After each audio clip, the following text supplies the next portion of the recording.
ایک نامعلوم ڈائری سے ایک زبردست تحریر، کچھ مجھے ناچیز کی ذاتی رائے کے ساتھ۔ ایک مچھلی فروش نے ادیب اور شاعروں کو کسی محلے میں ایک دکان کھولی اور بورڈ لگا دیا، یہاں تازہ مچھلی دستیاب ہے۔ ایک ادیب صاحب کا وہاں سے گزر ہوا،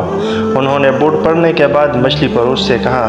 میاں اتنا لمبا جملہ لکھنے کی کیا ضرورت تھی، اتنا ہی کافی تھا کہ تازہ مچھلی دستیاب ہے۔ مچھلی والے نے لفظ یہاں مٹا دیا۔ اس کے بعد ایک اور صاحب آئے، اس نے بورڈ پر نظر ڈالنے کے بعد فرمایا،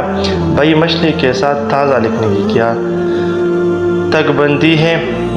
ظاہر ہے مچھلی تو تازہ ہی فروخت کی جاتی ہے۔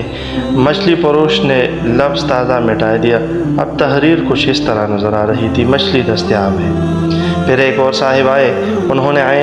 اینک سیدھی کرتے ہوئے بورڈ کو پڑھا اور تبصرہ فرمایا، مچھلی دستیاب ہے لکھنے کی کیا حاجت پیش آ گئی، آپ کو مچھلی تو دستیاب ہی ہوتی ہے جب بھی تو بکتی ہے، بس اتنا ہی کافی تھا مچھلی، لہٰذا بورڈ کچھ یوں دکھائی دے رہا تھا، مچھلی۔ اس کے بعد ایک بہت بڑے ادیب بھاری مینڈیٹ کے ساتھ آئے اور انہوں نے تبصرہ فرمایا، بھئی یہ بورڈ لگانے کا تکلف ہی کیوں کیا آپ نے، مچھلی تو چیز ہی ایسی ہے کہ اس کی بو گلی میں داخل ہوتے ہی دور سے محسوس ہوتی رہتی ہے، لہٰذا مچھلی فروش نے وہ بورڈ ہی ہٹا کر سائڈ پہ رکھ دیا۔ اب ذرا تھوڑا سا غور کرے اور آگے پڑھے،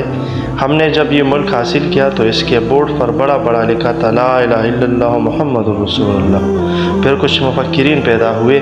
انہوں نے رائے دی کہ اتنا تکلف کرنے کی ضرورت ہی کیا تھی، جب یہاں مسلمان رہتے ہیں، شلوار قمیص اور پگڑی پہنتے ہیں، لوگ نماز روزہ رکھتے ہیں، تو پھر کیا حاجت ہے دنیا سے پنگا لینے کی، لہٰذا ہمارے مچھلی فروشوں نے